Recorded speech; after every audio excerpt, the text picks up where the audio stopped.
Si me lo permite, profe, yo quisiera decir algo. Sí, Bueno, yo recientemente terminé una formación bíblica en una parroquia. La verdad es que no había estudiado de fondo el libro del Apocalipsis y pues sí se necesita mucho más, ¿no? Mucho más tiempo para meterle el diente, sobre todo a lo que es el entender de todo el universo de símbolos que trae el libro. Eh, Yo creo que aquí hay algo que me inquieta. Algunos autores, algunos exégetas que han hecho libros acerca del Apocalipsis, lo fechan entre el reinado de César Nerón, o Nerón César, ¿no? Otros lo fechan en el año 90, otros en el año 96. Y la verdad de las cosas es que algunos dicen que es de la pluma del discípulo de Jesús, del discípulo Juan. Otros dicen que es el famoso sacerdote, profeta, presbítero que se nombra en la segunda y tercera de Juan. Es decir, yo creo que sí valdría la pena aterrizar mucho mejor más, ¿no? Estos datos, pues para que nos empiecen a enfocar más, ¿no? Acerca de lo que realmente es el libro. El libro en sí es muy difícil y lo dice la mayoría de los que leí, son, lo dicen abiertamente, es un libro muy, pero muy difícil de interpretar, de poder dar una justa interpretación. Y pues entonces yo creo que aquí sí vale la pena empezar y más si es usted el que da la clase, de aprender más sobre el Apocalipsis, ¿no? gracias, Jesús.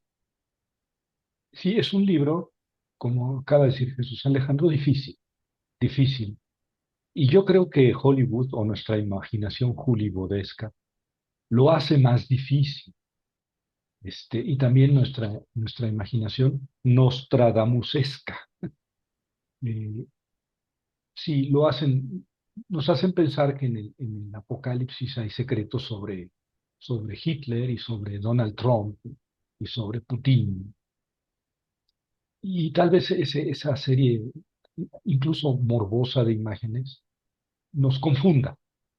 Pero ciertamente que el Apocalipsis de Juan no es el único Apocalipsis que hay en la Biblia. Hay un libro apocalíptico que es el libro de Daniel. No es todo apocalíptico. Daniel, los primeros 6 capítulos no son apocalípticos, tampoco son proféticos. Está en el libro, se dice el libro del profeta Daniel. Los judíos no lo consideran un libro profético, lo consideran uno de los escritos que está en el tercer bloque de textos judíos. El primer bloque es la Torá, la ley, el segundo son los Nevi'im o profetas, y el tercero son los escritos. Y dentro de este tercer grupo está el libro de Daniel, pero en los cánones cristianos entró como profeta, y no es profeta. Daniel no es un libro profético. Los primeros 6 capítulos son más bien sapienciales, y los capítulos del 7 al 12 son apocalípticos.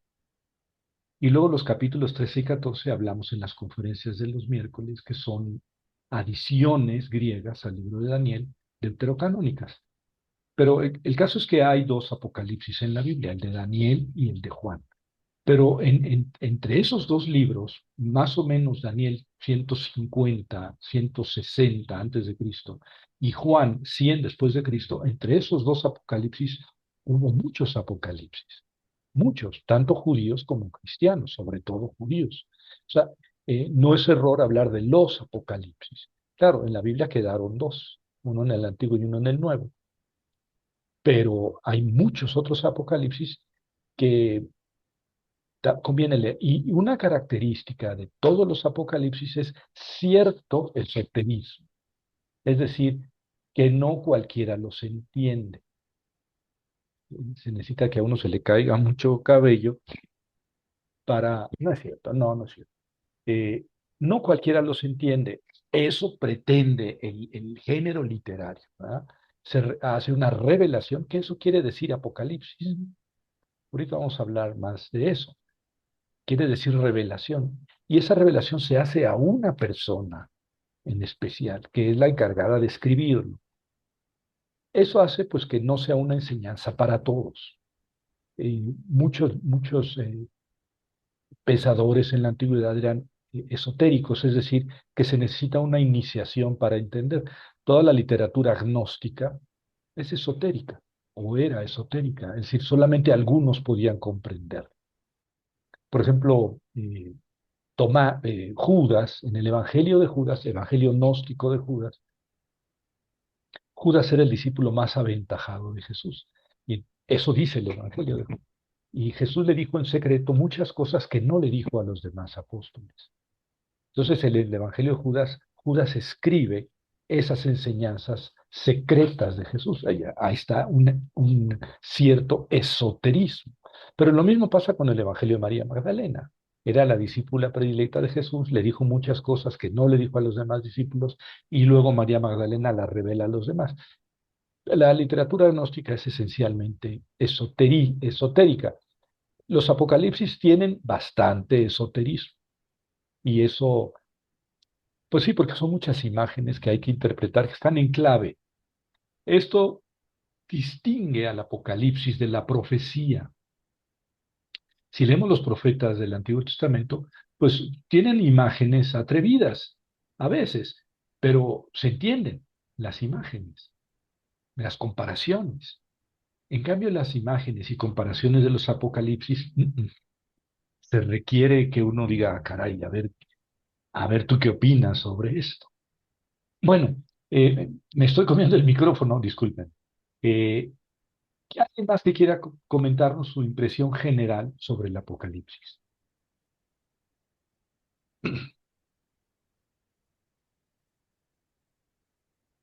Ah, están muy serios hoy, pero se vale estar serios. Este, Vamos a comenzar entonces nuestro curso. Eh, no tengo intención de hacer examen en el sentido de que para pasar o no la materia, ¿no? Porque ya a nuestra edad, yo creo que nadie está aquí para pasar una materia, ni para tener un papelito de que tuvimos. Estamos aquí por gusto y entonces cada quien seguirá su ritmo, cada quien profundizará lo que quiera y lo que pueda, lo que le interese. Entonces, no, no nos vamos a meter a cosas íntimas de si aprendiste o no aprendiste determinado concepto. No es lo importante.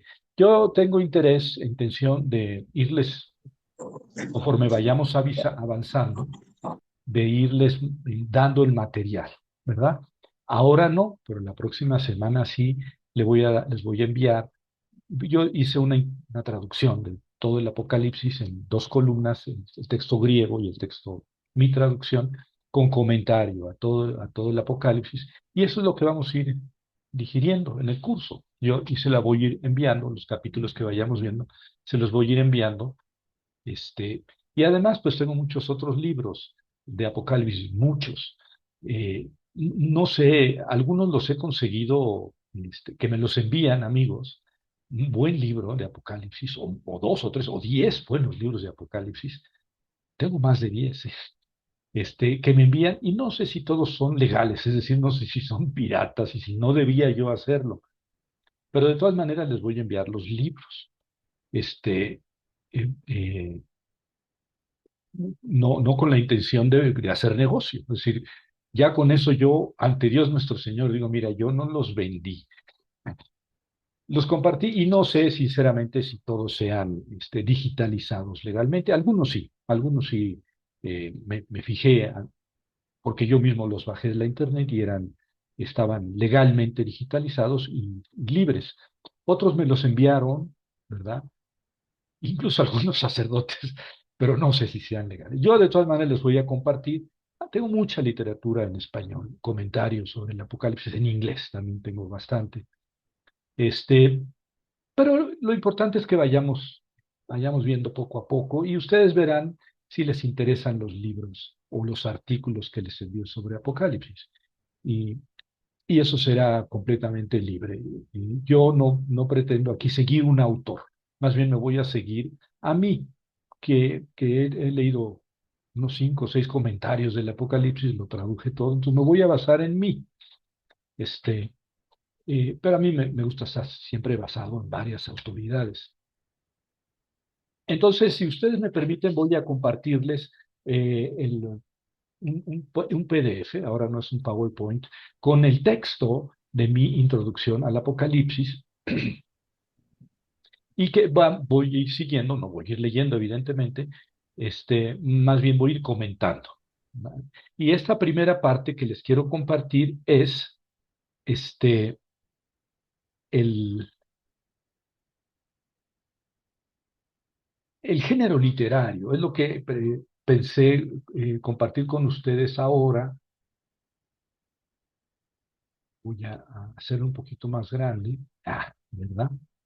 Esto me lo agradecen mis alumnos en la internet. El género literario, porque se habla del género literario Apocalipsis, ¿verdad? La palabra Apocalipsis es griega, viene del griego y procede de la preposición apo que quiere decir desde, eh, y exige, bueno, y el verbo calipto, que quiere decir velar, cubrir, poner un velo, ¿verdad? Velar, cubrir. Entonces, apocalipto es quitar el velo, descubrir, descubrir o revelar. Eso literalmente significa la palabra apocalipsis. Y como les decía hace un momento, los apocalipsis, la literatura apocalíptica, se desarrolló del siglo II antes de Cristo más o menos, incluso un poco más antes, como decía mi compadre, ¿verdad? Un poco más antes, del siglo III antes de Cristo, hasta el siglo II después de Cristo. ¿Mm? Estos libros son tardíos, ¿verdad? Porque pues, muchos libros del Antiguo Testamento, la mayoría yo diría se escribieron allá entre el siglo sexto, quinto, ¿verdad? Estos libros son ya tardíos. De hecho, el Apocalipsis que hay en el Antiguo Testamento, Daniel, es el segundo siglo antes de Cristo, la mitad del siglo II antes de Cristo, por ahí del 160, ¿verdad? Entonces, varios de estos libros apocalípticos no quedaron en el canon hebreo. Una razón es porque son muy tardíos. Los judíos cerraron su canon hacia el año 100, 90, 100 después de Cristo. Ya cerraron el tercer grupo del canon que les decía, el de los escritos, y estos textos apocalípticos no quedaron. Pero además porque los que cerraron el canon eran de la corriente farisea. Y a los fariseos no les gustaba, no les gustaba el Apocalipsis, o lo apocalíptico, y también por eso los dejaron afuera. Además de que es verdad que estos libros, pues nunca fueron aceptados como libros santos para las comunidades, ¿verdad? Antes de que se cerrara el canon judío, digamos que las comunidades tenían algunos libros que después los mismos judíos rechazaron. Por ejemplo, ellos tenían los 4 libros de los Macabeos, que después los judíos rechazaron, y algunos otros, ¿verdad? Pero de estos apocalipsis prácticamente ninguno. No eran aceptados en general por el judaísmo. Eh, no hay acuerdo general en cuanto a las características de la apocalíptica. ¿Qué define a un libro como apocalíptico? Eso no hay un acuerdo generalizado, no está tan claro. Digamos que no está tan claro en todos sus detalles, pero globalmente hablando sí está claro que es un apocalipsis. ¿Cuándo podemos decir este libro o este pasaje es apocalíptico? Por ejemplo, les decía que Daniel no es un libro apocalíptico, pero los capítulos 7 a 12 de Daniel sí son apocalípticos. Entonces, no todos los libros eh, que podemos mencionar que tienen apocalipsis son completamente apocalípticos, ¿verdad? En Semella es una revista, 1979, que se la puedo enviar. Ahí se dedicaron en Estados Unidos a definir qué era un apocalipsis, qué era un apocalipsis 1979, y brindaron esta definición, ¿verdad? Que vale la pena rumiar. Es un género de literatura de revelación. Ahí está. Literatura de revelación. O sea, alguien revela, ¿no? Con un marco narrativo. Pues aquí hay una historia que se está contando, pero ahí hay una revelación. Algo que descubre Dios, ¿no? En el que la revelación es mediada por un ser suprahumano. Entonces siempre hay un ángel, ¿verdad? Un ángel que lleva al héroe del Apocalipsis a mostrarle diferentes cosas. Incluso en el libro de Daniel, incluso en el libro del Apocalipsis de Juan, empieza el libro del Apocalipsis de Juan, revelación de Jesucristo que el ángel le dio a conocer, eh, y así son los Apocalipsis. Eh, un ángel, un ser suprahumano o un ángel revela a un personaje de la antigüedad, a un humano famoso, le revela ciertos misterios. Ahí está lo que decía Alejandro del el esoterismo, de la dificultad, son misterios. Esta realidad es trascendente, ¿verdad? Trascendente, o sea, está en los cielos. Y es ambas cosas a la vez. ¿Qué ambas cosas? Es temporal porque mira a la salvación escatológica y espacial, es decir, a, los apocalipsis hablan de la salvación escatológica. Escatos quiere decir último. ¿Sí? Entonces la escatología es el estudio de lo último. Y los apocalipsis hablan de la salvación última, o sea, digamos así, del fin del mundo. Los apocalipsis hablan del fin del mundo, sí. Y también no solamente es temporal, sino también es espacial, porque implica un mundo sobrenatural, es decir, se va a acabar el mundo y vamos a vivir en un mundo sobrenatural, que ya no es este. De esto hablan los apocalipsis, ¿verdad? Yo decía en esa conferencia en la mañana que les puse la liga en Facebook, ojalá la escucharan, dura media hora, que los apocalipsis surgieron solamente cuando los judíos aceptaron la idea de la resurrección. Esta idea, hicimos una conferencia de los miércoles y está en el canal de YouTube, que creo que se llama Resurrección antes de Cristo, se llama esa conferencia. Porque para muchos cristianos piensan que la resurrección es un invento, es una idea, es una noticia cristiana.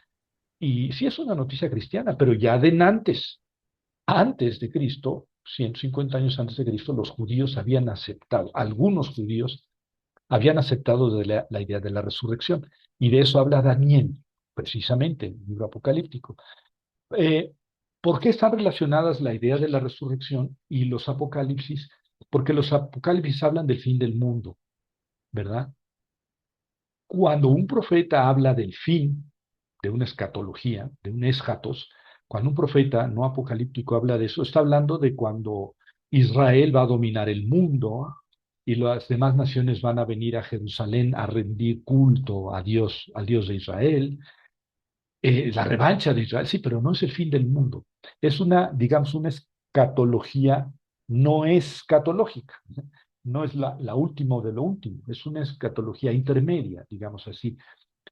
Pero los libros apocalípticos hablan de la escatología final, cuando se acaba el mundo, y entonces Dios a los malos ahora sí los va a castigar y a los buenos ahora sí los va a premiar porque uno de los grandes dramas de todo el Antiguo Testamento, de lo que hemos hablado en las conferencias miércolerinas, eh, es que Dios no castiga a los malos en esta vida, al menos no siempre, y Dios no premia a los buenos en esta vida, al menos no siempre. Pero si no hay otra vida, ¿cuándo va a premiar Dios y cuándo va a castigar? Este es el drama del Antiguo Testamento. Entonces, en la persecución que sufrían los judíos en el 160 antes de Cristo, a manos de Antíoco, del rey Antíoco IV, este, murieron muchos judíos y sentían que Dios los abandonaba, porque los buenos morían y los malos vivían. Y entonces surge en esos momentos la idea de la resurrección. Es que no, es que va a haber otra vida en la que Dios va a premiar a los buenos y castigar a los malos. Surge como respuesta a esta gran inquietud de los judíos que eran, digamos, masacrados, aniquilados, vejados en esa época. Entonces, los apocalipsis pudieron surgir cuando surgió la idea de la resurrección.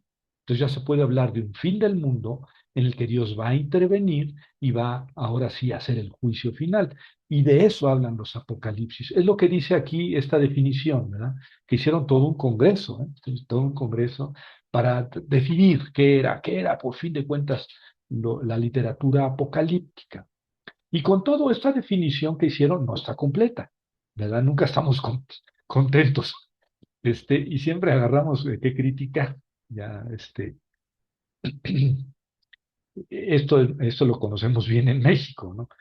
Ah, no, pero a esta definición le falta. Sí, sí le falta algo. Es muy precisa, a pesar de su concisión. Sí, está muy clarito todo lo que dice, pero esquiva los aspectos formales, más característicos. Entonces vamos a hablar de los aspectos formales, es decir, de la forma. Porque esto de que se habla aquí es el contenido, es el fondo. Se está hablando del fin del mundo y del juicio final, del premio de los buenos y del castigo de los malos. Este es el contenido, el mensaje teológico de los apocalipsis. Pero los apocalipsis también tienen una forma de decir, ¿verdad? Eh, Y estos detalles formales, por lo que hablamos de forma literaria o género literario, el género literario apocalíptico tiene muchos detalles que son comunes en la literatura apocalíptica y la definen, ¿verdad? Algunas características más notorias del género, estoy hablando del género, o sea, de la forma, eh, son las siguientes. Primero es una revelación a un personaje famoso de la antigüedad. Esto es como que indispensable. Si no hay esto, no es Apocalipsis, ¿eh? El discurso viene de un personaje de la antigüedad o del exilio. O sea, yo, Baruch, fui llevado al cielo. Bueno, Baruch, pues, el secretario de Jeremías, ¿no? Famoso. O yo, Enoch, fui llevado al cielo y se me mostró, un ángel me mostró. Entonces, siempre se toma el nombre de un gran personaje de la antigüedad, ¿verdad? Eh, que es el que recibe la revelación. Eh, y en el cielo es testigo de los misterios que luego lo interpretará un ángel. Esto es muy importante. Siempre hay un ángel o un ser divino de la corte celestial que revela. Por eso tiene cierto esoterismo, porque es una literatura de revelación, ¿verdad? Por medio de visiones y sueños. Eso aparece mucho en Daniel y así empieza el libro del Apocalipsis de Juan. Yo, Juan, eh, digo, el ángel me, me, me dio esta revelación, etcétera. Las visiones de los apocalípticos son comparables a las de los profetas, Isaías, Jeremías, Ezequiel, Elías, Eliseo, pero estas visiones están en clave, o sea, no se interpretan fácilmente. Alguien tiene que darnos la clave, la llave de la interpretación de esas visiones para que digamos, ah, ya le entendí. Eso los diferencia de la profecía. Y con frecuencia la interpretación, la clave de interpretación, se da en el mismo libro, se da en el mismo libro. Así pasa en el libro de Daniel y así pasa en el Apocalipsis. El esoterismo, o sea, esto es detalle para iniciados, procede del misterio, en griego misterion, en hebreo ras, eh, que esa traducción es frecuente en Daniel. El arameo ras se traduce como misterio, o el hebreo ras, de ahí viene Raziel, secreto de Dios o misterio de Dios, Raziel. Bueno, es un secreto sobre la escatología que solo se revela a unos cuantos, no para todos, no es para que todos lo entiendan, al menos no sin explicación. El tiempo en que todo sucederá queda en el misterio divino. Esto es importante en los apocalipsis. Nunca hay, esto va a suceder mañana o pasado mañana, ¿no?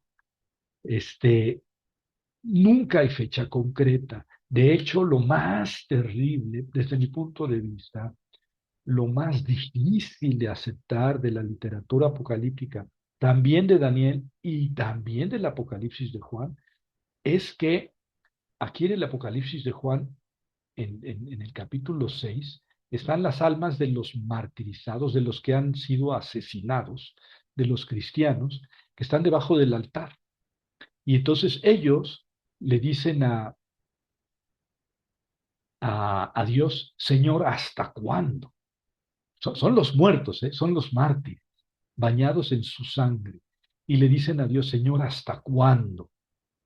¿Y cuál es la respuesta? Hasta que se cumpla el número. Wow. Esa respuesta es ah, inhumana, inhumana, es divina. Hasta que ¿cuándo se va a cumplir? ¿Hasta cuándo? Y yo creo que esta pregunta es muy viable en la actualidad, ¿no? Señor, hasta para muchas personas. ¿Hasta cuándo? Hasta que Dios diga, es la respuesta. Dios sabe cuándo. Dios sabe cuándo. Por eso los apocalipsis exigen una fe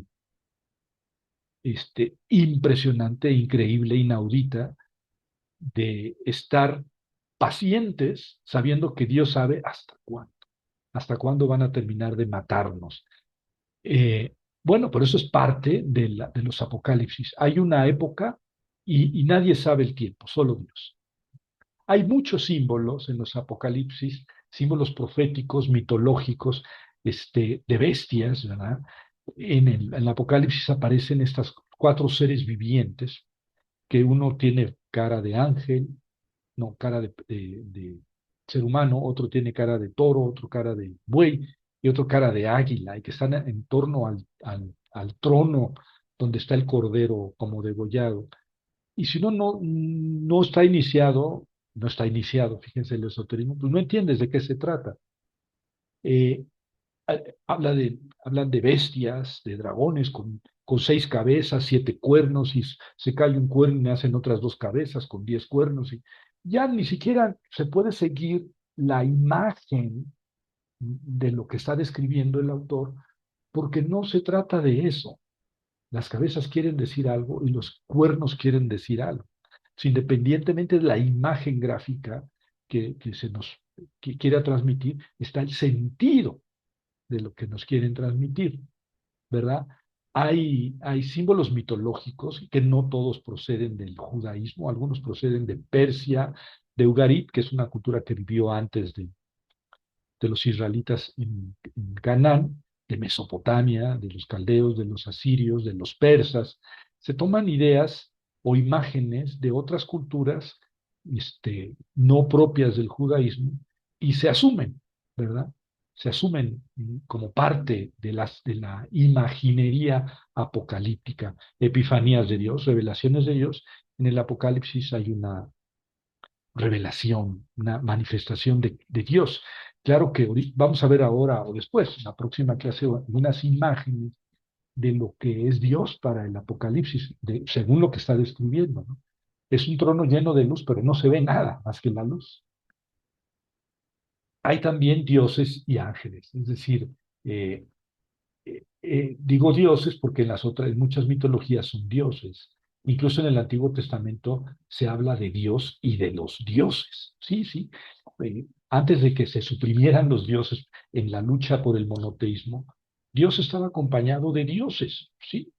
Que después, por ejemplo, en la traducción griega pusieron, en vez de dioses, lo tacharon y pusieron ángeles. Ya no son dioses, son ángeles. ¿Qué quiere decir? Pues que son subordinados a Dios y creados por Dios. Pero en el texto incluso hebreo original habla de ángel, habla de dioses. Los hijos de Dios, dice el libro de Job, fueron a presentarse ante él, los hijos de Dios. Y, y ante ellos se presentó también el Satán. Bueno, pues ahí está.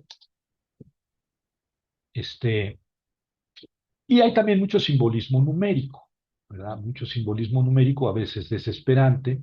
¿Qué significa el número 7 en el Apocalipsis? Porque son 7 sellos. Se abre el Apocalipsis con 7 cartas a 7 iglesias de Asia Menor. ¿Y por qué nada más a 7? Bueno, es que 7 quiere decir totalidad. Y así hay que ir entendiendo los números. Y a veces es desesperante, ¿verdad? Se hace demasiado esotérico. Sí, tendríamos que traer un cabalista judío para que nos explicara el simbolismo de todos los números. Y a veces hago muecas, ¿eh? Cuando yo me pongo a escuchar estas cosas, digo,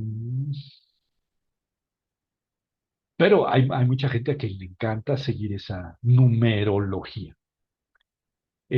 El hilo narrativo contiene largas secuencias históricas en formas simbólicas. Y entonces vino un carnero que vino del oriente y corneó a la bestia que estaba tal, y luego este, quedó herido, pero de su cabeza surgieron otros dos. Entonces tienes una narración que si no le entiendes, te dices, este estaba fumado, o bien tomó muchas pastillas de fentanilo. O se aventó, o se puso a hacer fentanilo sin suficiente protección. Este, pero cuando dicen, no, mira, es que viene del oriente un carnero muy poderoso, pues es Alejandro Magno. El carnero tiene cuernos y el cuerno es símbolo de poder. Entonces viene del oriente y embistió contra estas bestias, y las destronó. Pero después murió. Alejandro Magno vino, destruyó el imperio persa, se apoderó de él, se apoderó entre comillas, pero luego apenas iba de regreso a Grecia cuando murió. Entonces surgieron tres cabezas, el reino se dividió, y entonces dices, claro que otros dirán, no, fíjate que no se refiere a eso, se refiere a este otro acontecimiento, ¿verdad? Y entonces ya podemos elegir a qué se refiere, pero las secuencias narrativas históricas pues pueden ser largas, y si uno no pone un pie en la realidad de lo que está tratando de decir el autor, pues se pierde en una historia demasiado mitológica que quién sabe qué significado tenga, ¿no? Bueno, eh, la composición simbólica impide la consideración de las imágenes lógica o gráficamente, ¿sí? Es lo que les decía. No puedo seguir la... ¿Cómo era entonces este animal si tenía 8 cabezas, 10 diademas y 7 cuernos y se cayó uno? Eh, no tiene mucho sentido eso, seguir la lógica gráfica, porque más bien lo que se está representando es una historia eh, real detrás de estas imágenes. Pseudonimia es otra práctica de los apocalipsis. Digamos que el apocalipsis de Juan es la excepción, porque es de Juan, pero los otros apocalipsis, quién sabe de quién sean. Sí, nos hablan de Baruch, que fue, pero ¿quién escribió el apocalipsis? Pues, quién sabe. Baruch es el héroe a quien se le reveló en el cielo tal cosa. Pero apocalipsis son seudónimos, es decir, tienen un nombre falso. Pseudos quiere decir falso y eh, nombre falso de autor.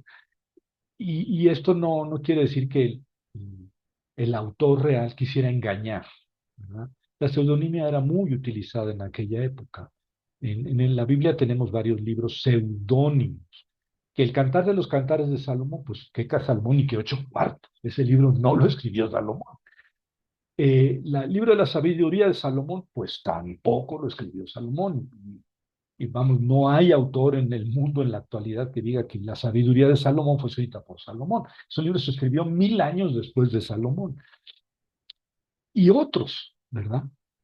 Muchos otros, diría yo, que no estamos acostumbrados a saberlo ni a decirlo, pero muchos libros en el Antiguo Testamento son seudónimos. El autor es falso. Pero esto no quiere decir que el autor quisiera engañar, más bien eh, se pone al cobijo de la doctrina, de las enseñanzas de este gran personaje, ¿verdad? Yo creo, y la inmensa mayoría de los biblistas creemos que Pablo no escribió las cartas a Timoteo y a Tito, no son de Pablo, pero ahí dice Javier de Pablo, son seudónimas. Entonces mentirosos, no. Es alguien que siguiendo las enseñanzas de Pablo, poniéndose en la línea, en la personalidad de Pablo, quiso poner su texto bajo la autoridad de Pablo, ¿verdad? Yo- la gran mayoría de los exegetas decimos que esas cartas no son de Pablo y ponemos en duda otras, Colosenses, Efesios. La segunda carta de Pedro, pues también todos decimos que es seudónima, no la escribió Pedro. Eso se escribió seguramente 80 años después de la muerte del Periquito, de Pedro.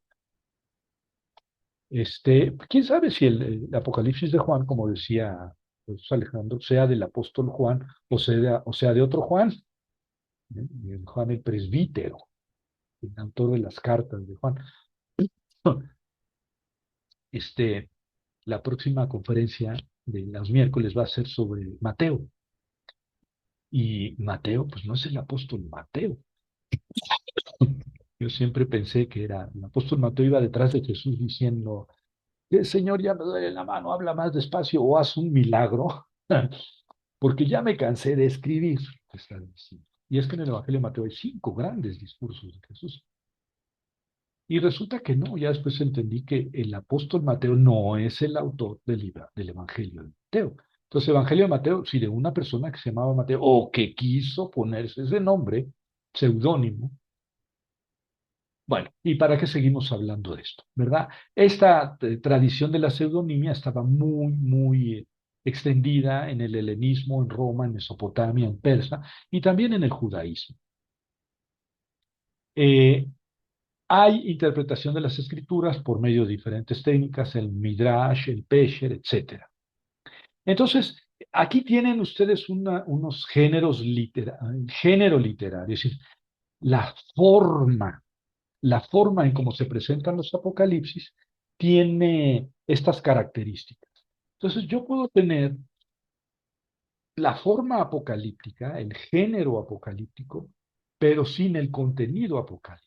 Entonces yo me pongo a hablar pues, de bestias y de cuernos y de ángeles y que cayó del cielo y que etcétera, pero no estar hablando del fin del mundo.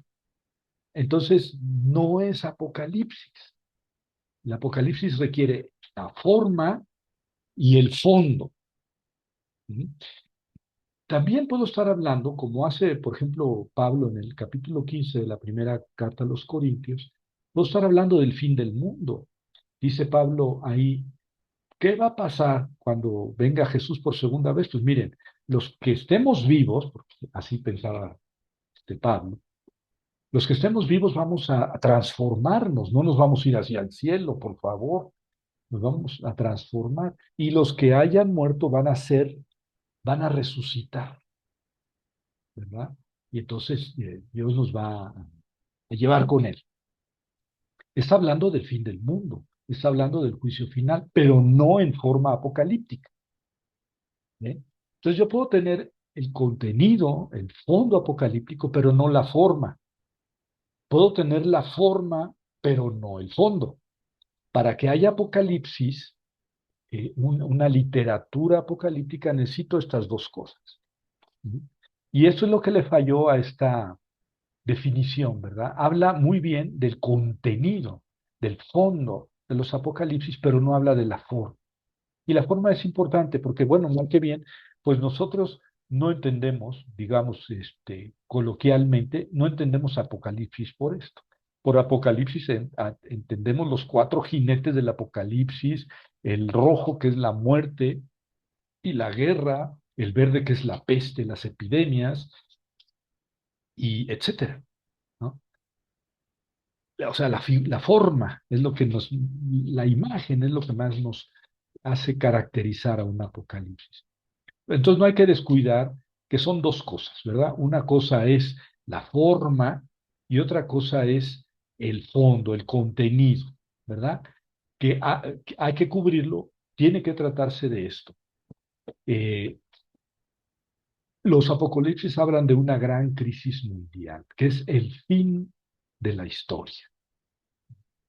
El fin del mundo, el fin de la historia. Y para eso hay que aceptar ya sea la inmortalidad del alma, que no es un asunto estrictamente judío, o la resurrección, que no es lo mismo, de eso ya hemos hablado en otra conferencia, pero alguna de estas dos cosas hay que aceptar para, para poder hablar del fin del mundo y del juicio final. ¿No? Dios va a irrumpir y entonces vas a dar la felicidad, la vida eterna a los buenos y el castigo y el sufrimiento eterno a los malos. Hay dos épocas, ¿verdad? El presente eón, aion en griego, y el futuro, el eón futuro, en el que la justicia de Dios se revelará. Eh, Casi desaparece lo moral en los apocalipsis. Sí, porque uno se preguntaría, oye, pero qué Dios tan vengativo, ¿no? Sí, bueno, es parte del género literario, ¿verdad? Es parte del género literario. Eh, los profetas, esa es una importancia, una diferencia importante. Los profetas no, los profetas llaman a la conversión. Esto es lo que quiero decir. Los profetas llaman a la conversión. Es decir, miren, Dios nos castiga porque somos injustos con los migrantes para hacer actuar. Y entonces por eso Dios nos envía un fuego arrollador allá en California. Este,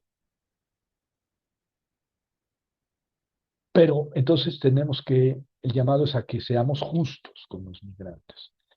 Y entonces Dios mandará lluvia y se acabará el fuego. Y se convertirá California en un vergel, en un paraíso. Digamos, queriendo actualizar el mensaje profético, que así es, ustedes tienen, todos los mensajes proféticos explican la causa del castigo y llaman a la conversión. Los apocalipsis no. Los apocalipsis parece que ya desesperaron de la conversión humana. La conversión humana no se va a dar, no llaman a la conversión, llaman a la perseverancia y el mundo ya no tiene remedio. El mundo va a terminar por un manotazo de Dios en la mesa, que va a decir, a ver, aquí ya se acabó y todo en orden. Porque da la impresión de que para el apocalíptico el ser humano es demasiado perverso. No va a establecer un mundo justo. Va a tener, díganme si no tiene mucho de actual esto, ¿no? Y por más que luchemos por un mundo más justo, más igualitario, habrá potencias demoníacas, dragones, ángeles malos, que estarán luchando en contra y esto ya no tiene remedio. Dios va a tener que dar el manotazo final, la irrupción final en la historia y va a terminar con esto. Entonces, digamos que en ese sentido los apocalípticos son pesimistas en cuanto al mundo, en cuanto a este eón. El presente eón no tiene remedio. En esto son pesimistas. Son optimistas en el eón futuro, ¿verdad? Dios va a venir y va a arreglar las cosas. Yo creo que por esto en general los apocalipsis les caían mal a los teólogos de la liberación. Y los teólogos de la liberación querían, digamos, subrayaban aquellos textos proféticos sobre todo, en que Dios pide la conversión de los seres humanos, que los humanos, que nosotros hagamos un mundo más justo, que sí es posible, éticamente es un imperativo. Sí, eso es el mensaje de los profetas, no es el de los apocalípticos. Yo creo que por eso a los teólogos de la liberación no amaron mucho la literatura apocalíptica, ¿verdad? Bueno, eh, en los apocalipsis hay una pérdida de la historia en el sentido presente del autor. Por esta razón, no tenían ningún programa político que ofrecer a sus contemporáneos. Los otros profetas sí, hay que hacer esto, hay que vivir así, hay que reaccionar de esta manera. Los apocalípticos no. Los apocalípticos llaman digamos, a la resistencia de los fieles, pero esperan ansiosamente el hasta cuándo, el momento en que ya. Esta dicotomía histórica, o sea, el tiempo presente que es malo y el tiempo futuro que va a ser bueno, está fundada en la creencia apocalíptica de que el mal procede de una rebelión de ángeles y demonios. Yo estoy escribiendo un artículo sobre esto, los ángeles y los demonios, que son también ángeles, en los apocalipsis. Y es una investigación larga. Ya en el Génesis 6, capítulo 1, 2, 3 y 4, se habla de que los hijos de Dios se dejaron seducir por las hijas de los humanos y tuvieron relaciones con ellas. Esto es antes del diluvio. Y por eso Dios limitó la vida de los seres humanos a 120 años, pero curiosamente no se dice que haya expulsado a los ángeles, a los hijos de Dios. Y dice, bueno, en aquel momento es cuando había nefilim. ¿Qué relación tienen los nefilim? Entonces, en la literatura contemporánea hay mucho nefilim, que se refiere a esos nefilim del Génesis 6, que quién sabe qué quiere decir ese texto. Yo escribí un artículo sobre eso y es muy confuso. Pero lo cierto es que de ese Génesis 6, 1, 2, 3 y 4, surgió una, una característica muy notable de los apocalipsis. Una característica muy notable de los apocalipsis. Siempre hay ángeles buenos y ángeles malos. Y los ángeles malos se rebelaron a Dios porque estos hijos de Dios que se tuvieron relaciones sexuales con las hijas de los hombres y de los que no se dice ninguna otra cosa más en el texto, vienen a ser los ángeles caídos, que eso quiere decir nefilim, caídos.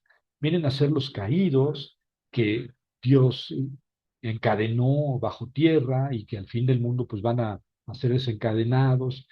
O bien esta imagen del Apocalipsis de Juan 12, en el que Miguel, Miquel, ¿quién como Dios? ¿Quién? ¿Qué como? El Dios. ¿Quién como Dios? Miguel echa del cielo a, a Satán y a sus seguidores, ¿verdad? Con tan mal tino el Miguel, buen punto para él de haberlo expulsado del cielo, pero mal punto que los echó a la tierra. Y entonces acá tenemos que lidiar con esta bola de vándalos angelicales. Pero en los apocalipsis manejan un poco de historia paralela, ¿verdad? En el cielo pasa lo mismo que en la tierra. Hay la lucha de buenos y malos, como hay ángeles buenos y ángeles malos en el cielo. Y entonces, bueno, la literatura gnóstica no se cansa de ponerles nombres y también la literatura apocalíptica le pone nombres a estos ángeles caídos que, que en cierto momento se llamaron dioses en el Antiguo Testamento y después fueron reducidos a su categoría de ángeles y que fueron, digamos, sometidos completamente a Dios. Entonces, sí, siempre habrá ángeles buenos y ángeles malos. Los ángeles buenos, como Miguel, revelan las cosas, los secretos al vidente que es seleccionado para tener estas revelaciones y después poderlas decir a los demás. Mientras que los ángeles malos son enemigos tanto de los seres humanos buenos como de los ángeles buenos. Es un grupo de los ángeles caídos. En muchos apocalipsis se dice que eran 202. Los dos jefes, Azazel y el otro se me olvida su nombre, Semi, quién sabe qué, y sus 100 seguidores de cada uno, ¿verdad? O sea que era una multitud de ejércitos que además odiaban a los seres humanos, eh, sobre todo a los que eran buenos, ¿verdad? Entonces, esta historia paralela hace que los apocalipsis sean, en cierta forma, deterministas. Deterministas. Eh, ¿Qué quiere decir eso? Que, que todo está determinado en la tierra, ¿verdad? Hay etapas de la historia que se van a cumplir y eso es muy común de los apocalipsis. Esto es lo que se tiene que cumplir, esto va a pasar y después va a pasar esto. Eso se llama determinismo, ¿verdad? Y es muy de los apocalipsis y depende mucho de esto de los ángeles, ¿verdad? Eh, los ángeles se rebelan y hacen la lucha, pero luego son derrotados y luego viene el juicio final. Y esta etapa también se repite en el plano histórico, humano. Bueno, ya eso es la literatura apocalíptica. Ya hemos hablado bastante de la literatura apocalíptica, pero a veces hay que distinguir de la apocalipsis, disculpen la expresión, hollywoodesco, el apocalipsis hollywoodesco, que es, bueno, pongan en YouTube, en TikTok, el fin del mundo y van a saber a qué me refiero, ¿no? Esta actitud apocalíptica de muchos grupos, de muchas personas, incluso de muchos movimientos, que en todo ven el fin del mundo y que ya es, digamos, una manera de vivir, ¿ya? No estoy hablando de una literatura apocalíptica que hay que saber entender para interpretar, sino de una forma de vivir, ya esperando el fin del mundo por la ecoansiedad o por las pandemias o por los fuegos o por la guerra. Y entonces es una forma de vida que a mí me parece un poco neurótica, ansiosa, pero, y tiene que ver, surge de la literatura apocalíptica, pero ya es mucho más una forma de vida, ¿verdad? Que que una forma literaria. Este, y para terminar esta cuestión, esta introducción a la forma literaria o a la literatura apocalíptica, me parece importante concluir con una nota de Enzo Cortese, que dice así: el cristianismo asume que en Jesús se realiza una etapa de la escatología. Sí, con Jesús ya vino, ya apareció Dios en la historia, pero no fue el fin del mundo.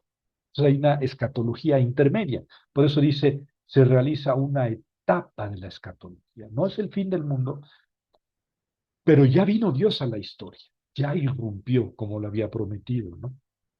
Por lo que el cristiano tiene que asumir la lucha de construir un mundo más justo. Esta es la lucha de la teología de la liberación, o era, ¿verdad? El cristiano tiene que asumir la lucha por construir un mundo más justo. Esa es la tarea. ¿Por qué? Porque ya está Cristo, porque ya se cumplió la primera parte de la escatología.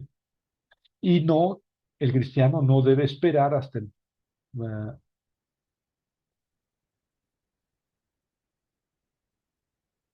el cristiano no tiene que esperar, no tiene que estar brazos cruzados diciendo, ah, pues ya vendrá Dios que va a arreglar todo y entonces sí va a castigar al Trompas y al Putin y al Netanyahu.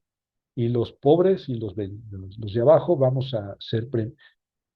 Eh, esa es, digamos, una actitud cristiana,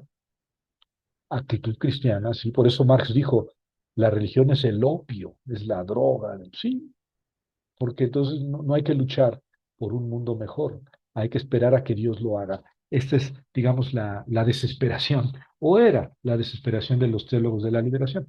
Por eso aquí le da la vuelta un poco al Apocalipsis, ¿eh? Cortese dice, ya se cumplió en cierta forma el Apocalipsis, ya vino Dios, ya irrumpió en el mundo, pero todavía no se acaba el mundo y nosotros tenemos que seguir luchando. Es una manera, digamos, un enfoque de la teología de la liberación a los apocalipsis. Y finalmente el judaísmo rabínico, que fueron, digamos, los rabinos fueron los que dirigieron la teología judía después de Cristo. ¿Por qué? Pues porque ustedes saben que Tito, quien después fuera emperador romano, eh, destruyó el templo de Jerusalén en el año 70 después de Cristo y se acabó el poder de los sacerdotes, que se centraba en torno al templo de Jerusalén. Y eran, digamos, representantes de una balanza de poder. Estaban por un lado el sacerdocio, los sacerdotes y el templo, y por otro lado la ley. Perdonen que lo ponga así en forma caricaturesca. Esto no quiere decir que los sacerdotes no tuvieran a la ley como forma de vida, ni que los fariseos, que no eran sacerdotes, no apreciaran el sacerdocio, pero eran, digamos, dos instituciones, el sacerdocio y la ley, que, que daban la personalidad, la sustancia al, al pueblo judío, le daban su naturaleza, porque ya no tenían reyes. Los reyes habían sido eh, liquidados cuando Nabucodonosor tomó Jerusalén en el 586 a.C. Desde entonces ya no hay rey en Jerusalén. Sí hubo unos reyes, eh, una época de reyes, los asmoneos, que no eran de la descendencia de David y que por otro lado cayeron muy fácil, muy pronto en la corrupción. Fue un reinado que duró unos 100 años, pero no más. Entonces se había acabado también la profecía. Ya el último profeta es del siglo cuarto antes de Cristo, entonces ya no hay profetas, ya no hay reyes, y lo que queda es la ley, por un lado, y el sacerdocio, el templo, por el otro. Pues bien, el año 70 después de Cristo, Tito, no se les va a olvidar este nombre, Tito, ¿cómo le llamaba a su papá? Tito. Le decía, mi hijo Tito.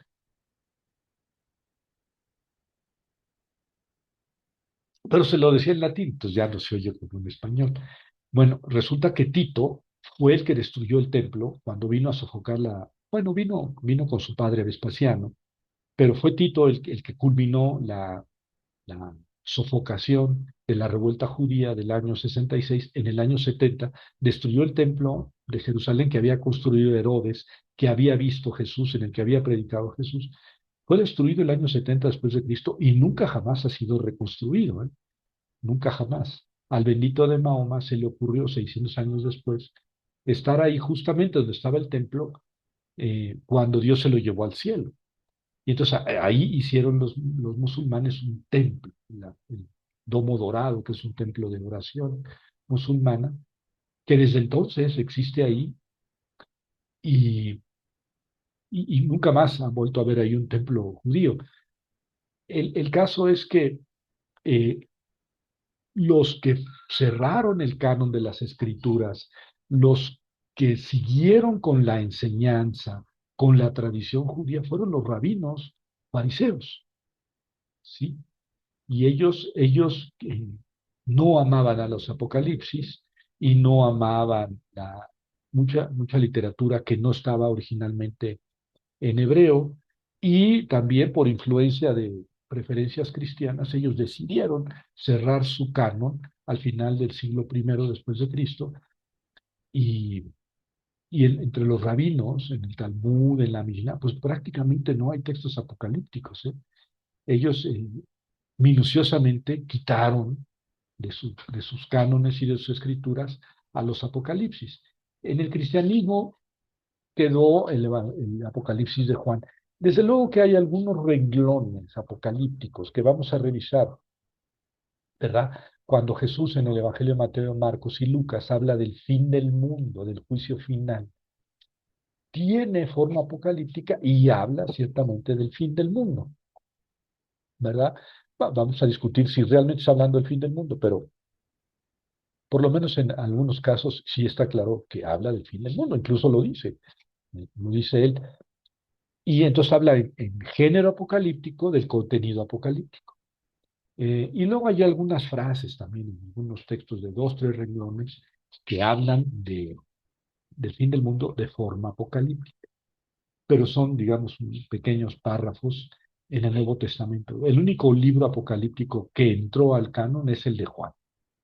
Es el último libro del canon del Nuevo Testamento, y les decía, el único libro que realmente es apocalíptico con estas condiciones que acabo de decir es el de Daniel, esos capítulos, 6 capítulos, 7, 8, 9, 10, 11 y 12.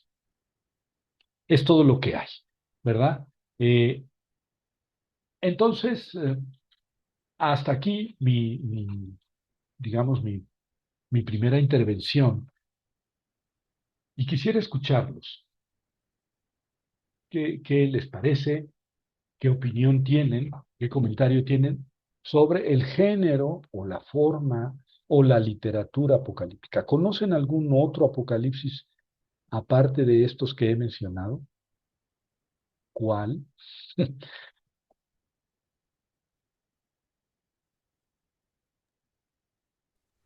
Yo creo que, Profesor, buenas, perdón. perdón, adelante, adelante. Sí, perdón, profesor, buenas noches. Buenas noches. Este, de lo que usted nos estaba comunicando, yo tenía una duda.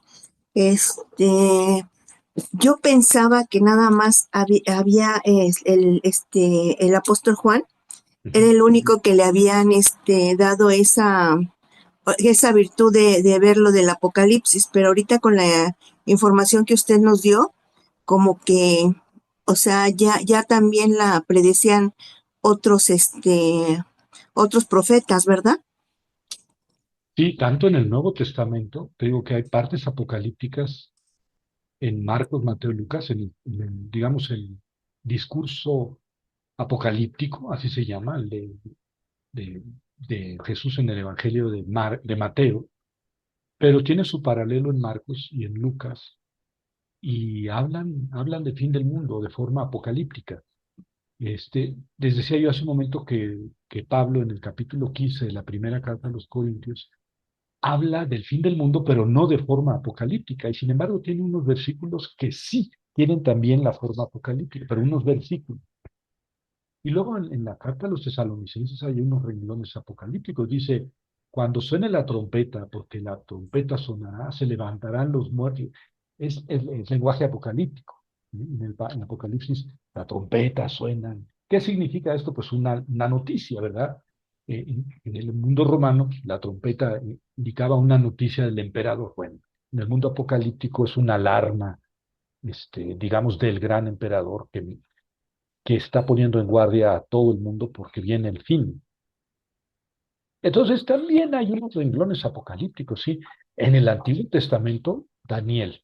Algunos hablan de Apocalipsis en Isaías, el pequeño y el grande Apocalipsis de Isaías, unos capítulos apocalípticos, bueno, pequeño y gran Apocalipsis de Isaías, que son unos cuantos capítulos, ¿eh?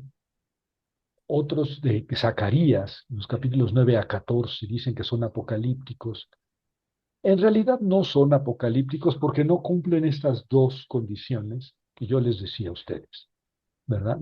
Estos, Isaías y Zacarías, que se habla de Apocalipsis, en ellos no hablan del fin del mundo. Entonces no son apocalípticos, ¿no?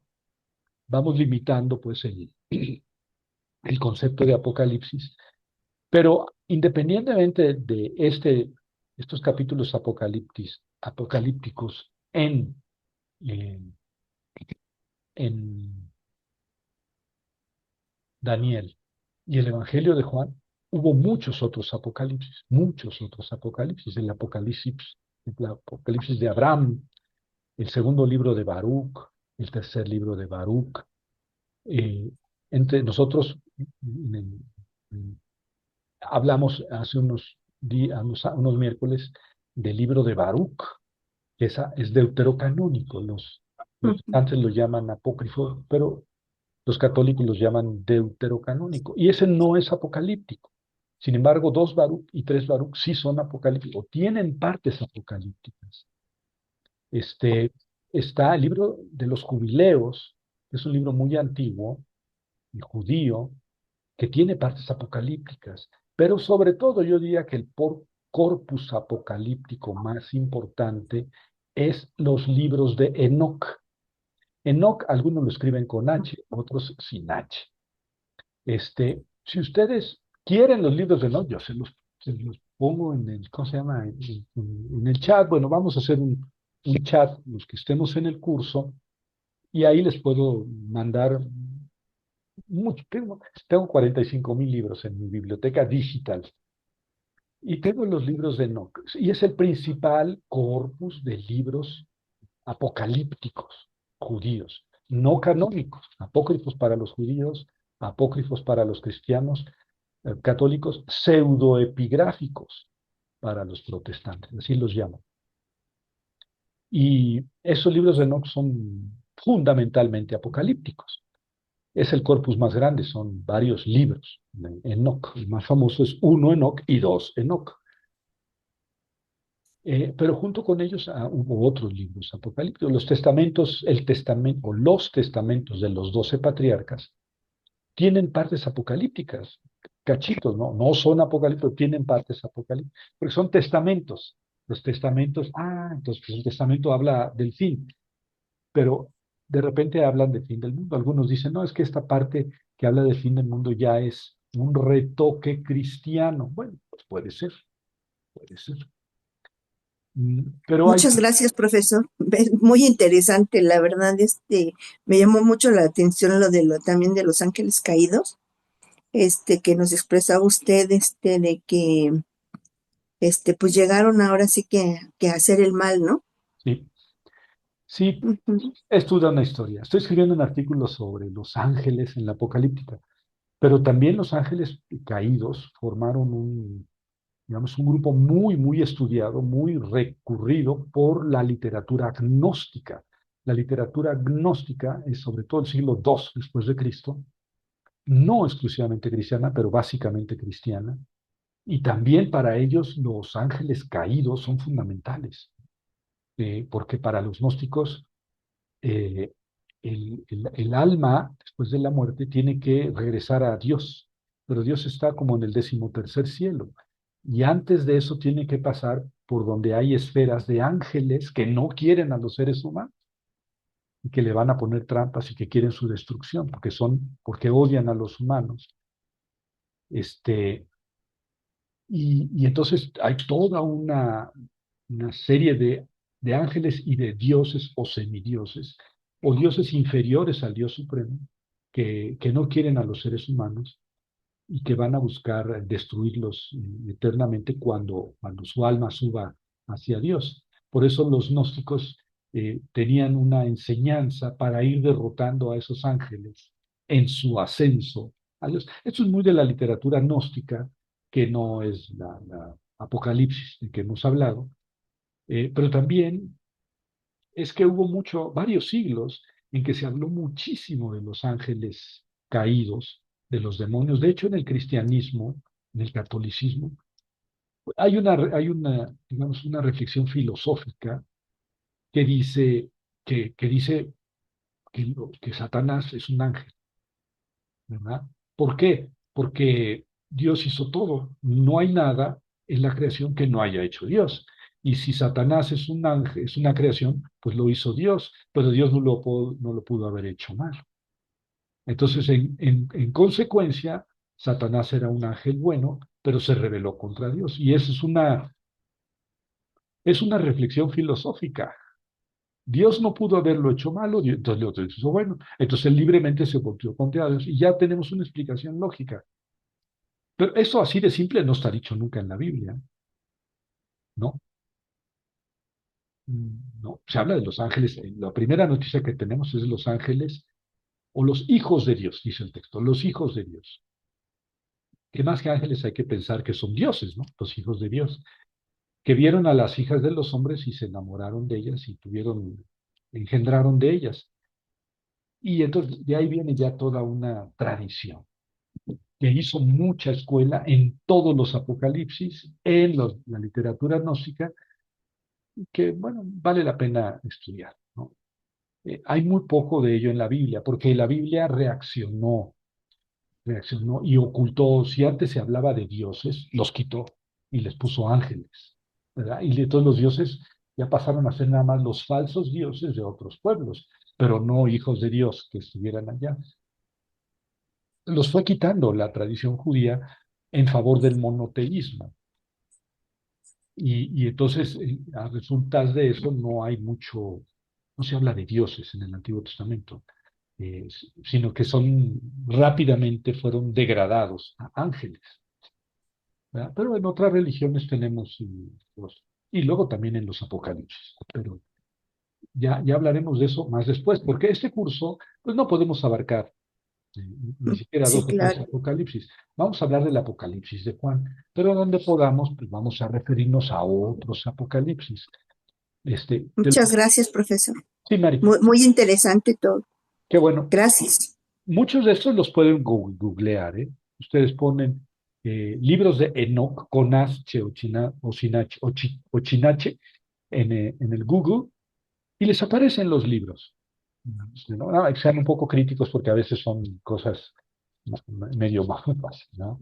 que no corresponden al contenido, pero con frecuencia sí aparece el texto tal cual, o libro de los jubileos, Apocalipsis de Abraham, segundo libro de Baruch, tercer libro de Baruch, testamentos de los 12 patriarcas, aparecen ahí. Es, Muchas gracias. sí. ¿Algún otro comentario o seguimos? Sí, yo sí Una, quisiera una, hablar acerca de lo que expresabas, de la forma y el fondo dentro de lo que es la literatura apocalíptica y de lo que forman todos los libros apocalípticos, ¿no? Ahora comprendo, viendo esta forma y este fondo, lo difícil que es una interpretación, eh, sobre todo del Apocalipsis de Juan. Eh, yo creo que la literatura apocalíptica eh, se da muy fuerte, se manifiesta muy fuerte en el libro del Apocalipsis de Juan. Ahí es donde se expresa pues todo lo que son los símbolos y lo que es el género literario apocalíptico. Yo pienso, y así es ahorita a lo que estoy llegando, en lo que tú acabas de explicar, que me quedo con eso, con la forma y el fondo.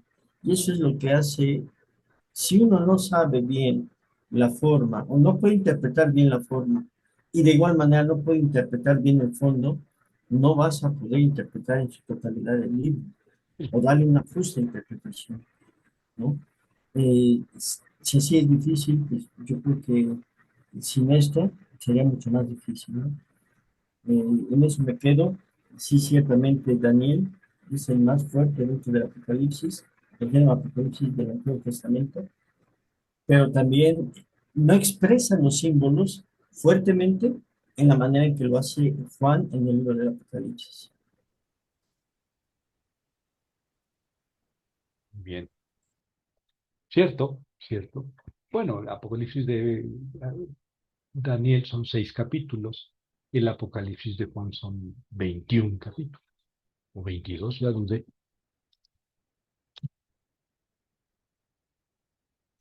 Muy bien, gracias Alejandro y gracias Mari. ¿Algún otro comentario? eh, u- buenas noches, Sí, doctor. Felipe. Una preguntota. Ahorita que leía usted la introducción, eh, vinculaba fuertemente la exposición con el capítulo 12 de Daniel, versículo 2. Eh, bueno, en la Biblia de Jerusalén, leyendo, hace referencia de que las personas descansan y que posteriormente despertarán. Eh, no sé cómo tenga usted su traducción, primero.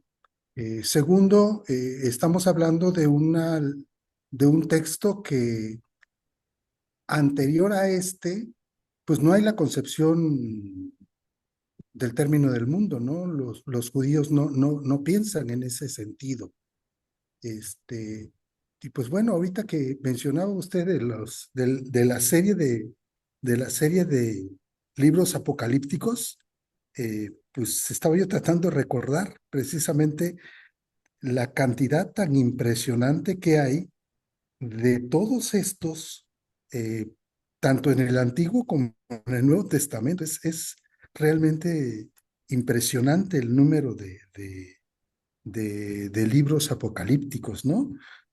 Nada más, por ejemplo, de hablar del apocalipsis por ejemplo, de Elías, de Isaías. eh, me parece que hay un apocalipsis de Sofonías también.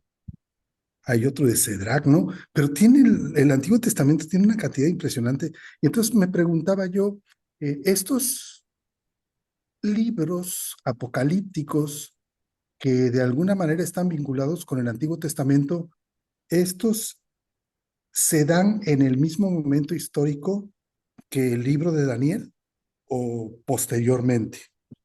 Y segundo, todos estos libros apocalípticos que ya pertenecen o que ya pertenecerían propiamente al periodo del Nuevo Testamento, como el Apocalipsis de Pedro, de Pablo, de Tomás, el de Adán y el de Pedro, el de Santiago. Estoy observando que Santiago tiene hasta dos apocalipsis. Eh, También más o menos corresponden a este periodo o son ya posteriores al apocalipsis de Juan. Bueno, son mis dos preguntas.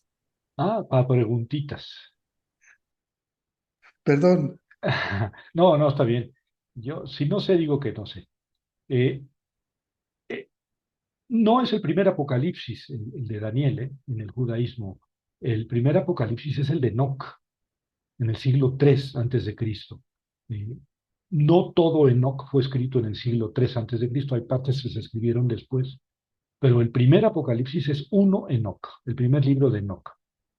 Y, y ciertamente la época de los apocalipsis es del siglo II antes de Cristo al 2 después de Cristo. O sea, fueron 4 siglos en el que se produjo mucha literatura apocalíptica. Algunos de estos que tú has dicho yo nunca los he escuchado, no los había escuchado. Este, ¿Verdad? Sobre todo el Nuevo Testamento, Apocalipsis del Nuevo, pues sí había escuchado algunos, pero nunca el de Santiago, por ejemplo, no sabía. Pero deben existir, ¿verdad? ¿Quién sabe qué tan? Algunos apocalipsis son muy cortos. Y del Antiguo Testamento hay varios. Ciertamente yo no,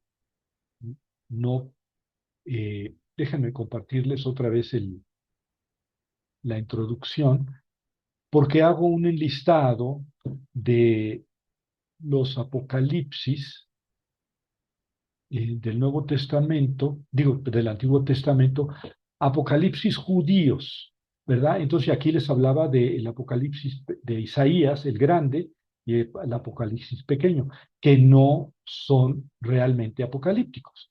El único libro realmente apocalíptico en el Antiguo Testamento es Daniel 7 a 12, pero hay otros libros apocalípticos que no están en el Antiguo Testamento. Los libros de Enoch, ¿verdad? Son varios libros de Enoch. Son básicamente apocalípticos. Este es el corpus más grande de libros apocalípticos del Antiguo Testamento, los libros de Enoch. Los testamentos de los 12 patriarcas, así en plural, porque son los testamentos de los 12. Y en algunas partes de Rubén, de Neftalí, tienen detalles apocalípticos. Algunos dicen que esos fueron retoques cristianos, y es posible. El libro de los jubileos es otro gran libro que no es completamente apocalíptico, pero tiene partes apocalípticas. Es un libro difícil de digerir, largo, y que no es completamente apocalíptico. La asunción de Moisés, la asunción de Isaías, el Apocalipsis de Esdras, o cuarto libro de Esdras, los oráculos sibilinos, el Apocalipsis de Abraham, el Apocalipsis de Sofonías, el Testamento de Abraham, 2 Baruch y 3 Baruch, entre otros, ¿verdad? Entre otros. Eh, eh, Estos, como digo, ninguno entró al canon de las escrituras y ninguno está en los libros de los 70, ¿eh? Ninguno de estos libros está en la literatura griega, que es importante porque digamos, el Antiguo Testamento que utilizaban los judíos en época de Cristo. Ya después decidieron cerrar su canon y quedaron muchos libros afuera que sí estaban entre los libros de los 70, pero en los 70 no aparece ninguno de estos, ¿eh? Ninguno de estos. Ninguno de estos aparece mencionado por los rabinos, por la Mishnah, por el Talmud. O sea, la literatura judía rechazó. No, en cambio, Qumran sí tiene citas de estos libros apocalípticos, de algunos, ¿verdad? Qumran sí eran más apocalípticos, pero Qumran hay que entender que eran de origen sacerdotal. Ellos eran de origen sacerdotal, no fariseo. Bueno, eso sobre el asunto que me decías. Aquí me centré en los escritos por judíos. Desde luego que en otro momento tendría que listar los que conocemos escritos por cristianos. Pero lo importante de esto es que para los cristianos era mucho más digerible la literatura apocalíptica que para los judíos. mucho más digerible porque los judíos aceptaron la resurrección, algunos de ellos. ¿Recuerda la discusión entre fariseos y saduceos cuando se presentan ante Jesús? Pero esta mujer se casó, ta, ta, ta. Los saduceos, dice el texto, no aceptaban la resurrección, porque los fariseos se centraban sobre todo en la Torá, en la ley, en el Pentateuco, y ahí no se habla de resurrección. Los fariseos eran más abiertos y ya habían aceptado el libro de Daniel, por ejemplo. Entonces los fariseos sí aceptaban la resurrección. De modo que en tiempo de Jesús los fariseos estaban divididos y están divididos, que eran los judíos. Algunos judíos en la actualidad no aceptan la resurrección, no la aceptan todavía, porque eso no está en la ley ni en los profetas. Este, Otros sí. En cambio, el cristianismo, desde sus orígenes, el cristianismo sí aceptó, y digamos que la resurrección es uno de los fundamentos teológicos del cristianismo, es la resurrección. Lo dice Pablo muy claramente. Si Cristo no resucitó, entonces nosotros no vamos a resucitar y somos los más dignos de compasión de todos los hombres, ¿no? Dice Pablo. O sea, la resurrección es piedra fundamental de la teología cristiana. Y entonces, con la segunda venida de Cristo, el anuncio de la segunda venida de Cristo y del fin del mundo, los apocalipsis eran, digamos, más digeribles para los cristianos. Los cristianos no tuvieron tanto empacho en aceptar la literatura apocalíptica. Los judíos la expulsaron, la expulsaron. Digamos que el único que quedó fue Daniel. ¿Verdad? Me pedías que expusiera aquí mi traducción de Daniel. Sí, lo hago con mucho gusto. Denme un segundo. Daniel 12, ¿verdad? Es un texto que no es complicado, déjenme se lo muestro. Ah, disculpen. Para compartir. Aquí está. Entonces así sirve que les muestro mi traducción de Daniel 12, 12 del 1 al 4, que es el anuncio de la resurrección. Y es, bueno, ni siquiera los 4 versículos, es nada más el versículo 2 o el 3. Dice, en ese tiempo se levantará Miguel, el gran príncipe que cuida a los hijos de tu pueblo. Voy a poner un poco más grande. El gran príncipe que cuida a los hijos de tu pueblo, será el tiempo de angustia como no hubo desde que había hasta el tiempo aquel. O sea, es apocalíptico, ¿ven? Tiempo de angustia. En ese tiempo escapará tu pueblo, es el fin del mundo, escapará tu pueblo. Todos los que se encuentren inscritos en el libro, por eso hablaba yo de determinismo, hay en el cielo un libro en donde están escritos los nombres. Ya en la tradición cristiana también, ¿no? Nosotros vamos a llegar con el periquito allá al cielo, le vamos a decir, déjame pasar, a ver, déjame ver si tu nombre está escrito en el libro. Porque también de este libro se habla en el Apocalipsis de Juan. O sea, en cierta forma la historia ya está predeterminada por Dios. Claro, como nosotros no sabemos, pues tenemos que portarnos bien. Pero Quesada dijiste, pues es que no sabía, o una mordidita aquí, periquito, pero tú me dejas pasar, pues no, si no estás en el libro. Y eso algo difícil de digerir para cualquier persona, esto de que el libro esté escrito y ahí estén nuestros nombres, si sí o si no. Pero bueno, es parte también de la esotería de los apocalipsis. Y luego lo traduzco del griego. Entonces aquí lo traduzco del hebreo y aquí lo traduzco del griego, porque esa parte de Daniel es hebrea. Y luego la traducción griega que hicieron los judíos. Pero hicieron 2 traducciones y entonces pongo aquí las dos. No tengo mucho que hacer, entonces me dedico a eso. Y en el versículo dice, muchos de los que duermen en el polvo se despertarán, unos para la vida eterna y otros para el oprobio. Ya está. Es el fin del mundo y viene la resurrección. Unos resucitan para la vida eterna y otros para el oprobio, el horror eterno. Ya está. Y utiliza, se despertarán. Eh, eh,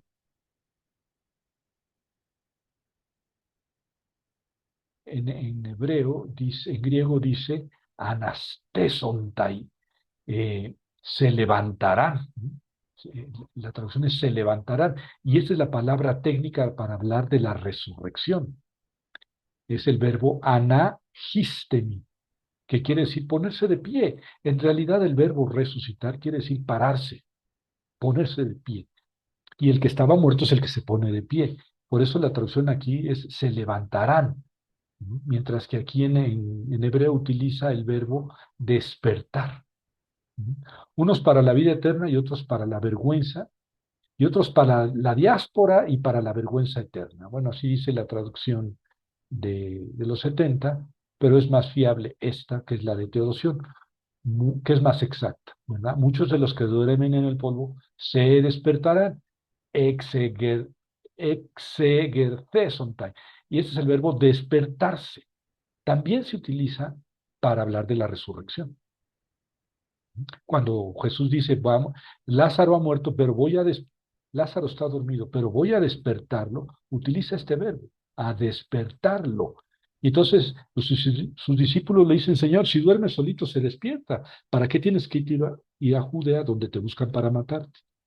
Y entonces Jesús le dice, Lázaro ha muerto, y lo voy a resucitar. Si el verbo despertar y el verbo levantar son los dos verbos técnicos del griego para hablar de la resurrección. Los inteligentes brillará, sí, son los inteligentes, es la traducción más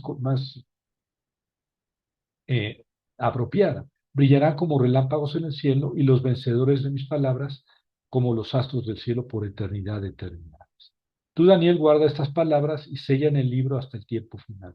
Muchos cerrarán y carecerá y crecerá el conocimiento. Como ven, el versículo que habla propiamente de la resurrección es este, ¿verdad? Lo voy a hacer un poco más chico para que quepan. Bueno, muchos de los que duermen, Rabí, muchos de los que duermen, ahí está tal cual en el griego, de los que duermen en el polvo de la tierra, eh, se despertarán. Es el verbo que utiliza en el hebreo. Pero es una manera, porque el verbo resucitar, eso es latín, resucitar es latín, volver a parar. En hebreo es despertar o bien levantarse. Cum es el verbo levantarse, que Jesús le dijo a la niña, talita cum, niña, levántate. Y este cum se utiliza para resucitar, ¿no? O sea, no es solamente levántate, o sí es levántate tú que estás muerta, levántate, o sea, vuelve a vivir. En latín diríamos resucita, vuelve a pararte. Entonces dice, muchos de los que duermen en el polvo se despertarán. Unos para la vida eterna y otros para el oprobio. O sea que todo mundo va a resucitar. Unos para el oprobio y otros para la gloria. Todos. Entonces, ¿quiénes? Pues los que aguantaron, los que permanecieron fieles, se van a la vida eterna y los que no a la chamusquina eterna.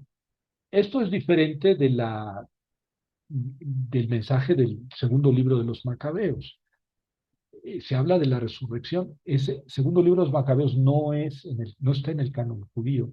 Sí lo leían los judíos de la época y también en la actualidad se leen en el judaísmo los libros macabeos, pero no fueron aceptados en el canon. Y en el segundo libro de los Macabeos, en el capítulo 7, se habla de la resurrección de los muertos. Pero ahí se dice que van a resucitar los buenos, los malos no. Los hijos de aquella mujer le dicen al malvado que los está torturando hasta la muerte, le dicen, nosotros vamos a resucitar porque morimos por sus leyes. En cambio, para ti no habrá resurrección. Es la diferencia entre estos dos textos. Pero ciertamente, Daniel 12:2 es el único versículo del Antiguo Testamento canónico que acepta la resurrección.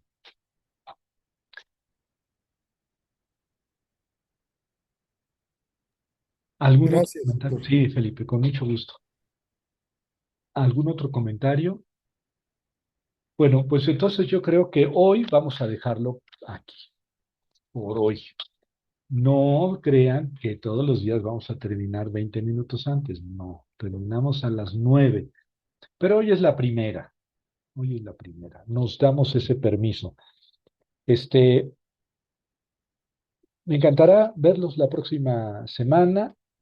Este, Voy a preocuparme de hacer el chat. Y si no, la próxima semana, si no tengo sus teléfonos, la próxima semana los recopilo para hacer un grupo en el chat y así va a ser mucho más fácil. Yo en el chat les pongo la, la liga para entrar directamente a la clase y ahí les mando los libros y los asuntos que vayamos a ir descubriendo. ¿Cómo ven? Sí, me parece bien. Bien. Y también, a mí me parece bien. Bueno, chicos guapos, chicas guapas. No, perdón, chicas muy guapas. Nos vemos el próximo jueves. Que las vaya muy bien, les mando un abrazo, que descansen. Gracias, buenas Buenas Muchas noches. noches, gracias doctor. Buenas también. noches. Buenas noches. No, Gracias. Buenas noches, gracias, doctor.